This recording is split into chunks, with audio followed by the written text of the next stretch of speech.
کہ کعبہ کو زیادہ وسیع اور شاندار عمارت میں تبدیل کر دیا جائے، اس لیے اسے منہدم کر کے دوبارہ بنایا گیا۔ جب دیواریں اس حد تک پہنچ گئیں کہ سنگ اسود کو نصب کیا جائے تو مختلف قبائل میں اس امر پر تنازع شروع ہو گیا کہ اکابرین میں سے کون اس فرض کی انجام دہی کرے۔ آخر بڑی رد و قد کے بعد اس فیصلے پر اتفاق ہوا کہ جو شخص کل صبح سب سے پہلے حدود حرم میں داخل ہو وہ اس فریضے کو پورا کرے۔ اتفاق دیکھیے کہ یہ شخص محمد صلی اللہ علیہ وآلہ وسلم ثابت ہوئے۔ جب آپ سے اس قزنیہ کو طے کرنے کا متعلق کہا گیا تو آپ نے ایک چادر منگوائی، پتھر کو اس کے درمیان رکھا اور سب لوگوں سے کہا کہ اس کے سرے پکڑ کر اس جگہ پہنچا دیں جہاں اسے نصب ہونا تھا۔ اس طرح سب لوگ اس کار ثواب میں شریک ہو کر خوش اور مطمئن ہو گئے۔ بعد میں آپ صلی اللہ علیہ وآلہ وسلم نے اسے اٹھا کر اپنی جگہ پر رکھ دیا۔ اس ایک واقعہ کے علاوہ یہ بھی دیکھنے میں آتا ہے کہ آپ گاہے بگاہے بلا مقصد کرب و جوار کی پہاڑیوں میں گھومتے پھرتے ہیں۔ ان ایام کی تاریخ بہت مختصر بھی ہے اور اس کے اکثر واقعات صفحہ ہستی سے محو بھی ہو چکے ہیں۔ محمد کو بسا اوقات غور و تفکر کی حالت میں دیکھا گیا ہے اور یہ بھی اندازہ ہوا ہے کہ آپ رفتہ رفتہ تنہائی پسند ہوتے جاتے ہیں۔ ان لک و دوک سنسان پہاڑیوں، چٹانوں اور عمیق غاروں کے درمیان جہاں نہ کوئی درخت ہے، نہ سایہ، نہ پھول کھلتے ہیں، نہ چشموں کے پانی کی آواز سنائی دیتی ہے، محمد صلی اللہ علیہ وآلہ وسلم گہرے غور و خوض میں مصروف رہتے ہیں۔ رفتہ رفتہ یہ بات آپ کے ذہن نشین ہوتی جاتی ہے کہ اب تک جو مذاہب وحی کے ذریعے نازل ہوئے یا جو معاشرتی نظام قائم کیے گئے جن میں اس دور کا تمدن بھی شامل ہے، وہ سب خارج المیعاد ہو چکے ہیں اور اب ان کی افادیت باقی نہیں رہی۔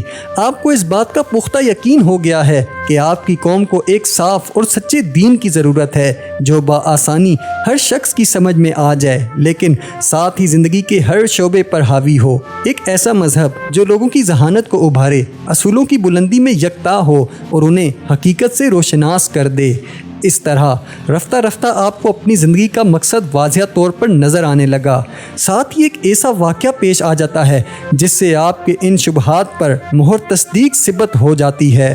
بہار کا موسم اور صبح صادق کا وقت ہے۔ شمال مشرق کی ٹھنڈی ہوا بدن میں کپ کپی پیدا کر رہی ہے، ستارے نیند میں آنکھیں جھپکا رہے ہیں اور مشرقی افق پر آسمان ہلکا نیلا نظر آنے لگا ہے۔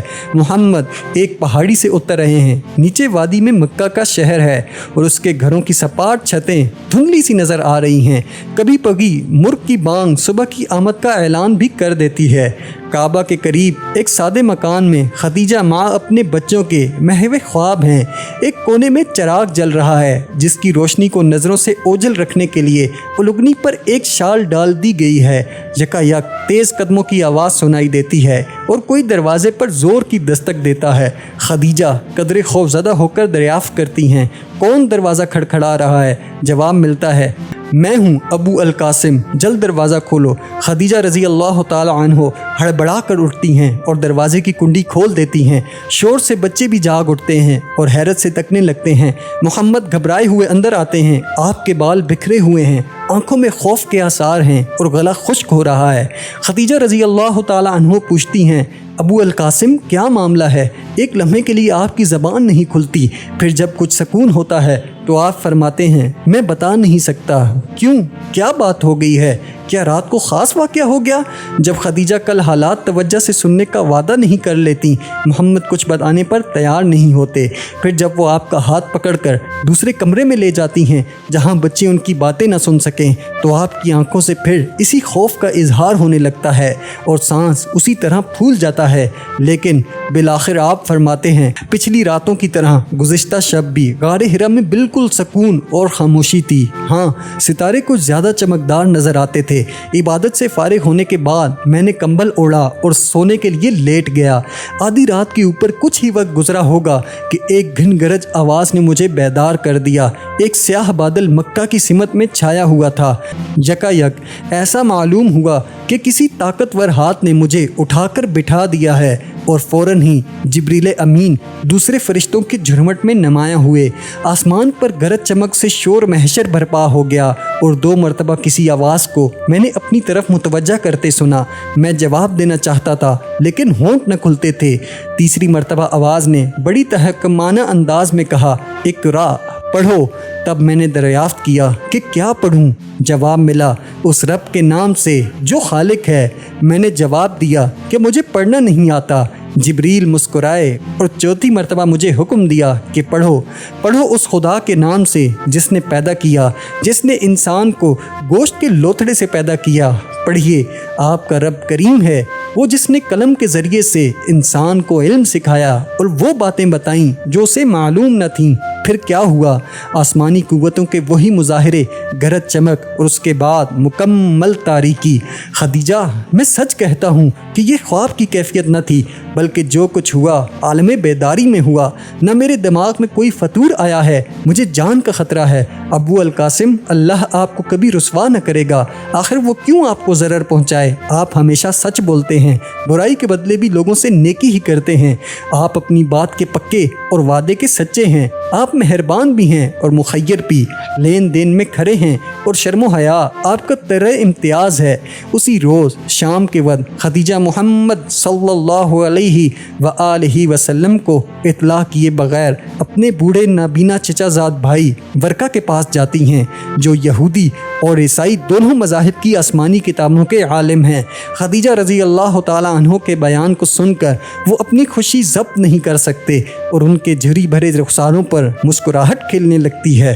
ان کی زبان سے بے اختیار نکلتا ہے، قدوسم قدوسم، مقدس مقدس۔ یہ تو وہ ناموس اکبر ہے جو حضرت موسیٰ علیہ السلام اور حضرت عیسیٰ علیہ السلام پر وحی لایا کرتے تھے۔ محمد صلی اللہ علیہ وآلہ وسلم سے کہہ دو کہ وہ خوش ہو جائیں اور ہمت نہ ہاریں۔ یہ مقدر ہو چکا ہے کہ وہ اپنی قوم کے پیغمبر ہوں گے۔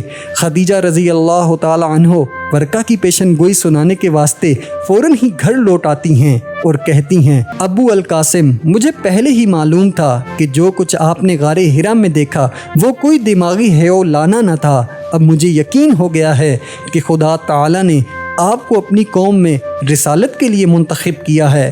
اللہ کے سوا کوئی معبود نہیں اور آپ صلی اللہ علیہ وآلہ وسلم اللہ کے رسول ہیں۔ اللہ کے رسول ہیں۔ اللہ کے رسول ہیں۔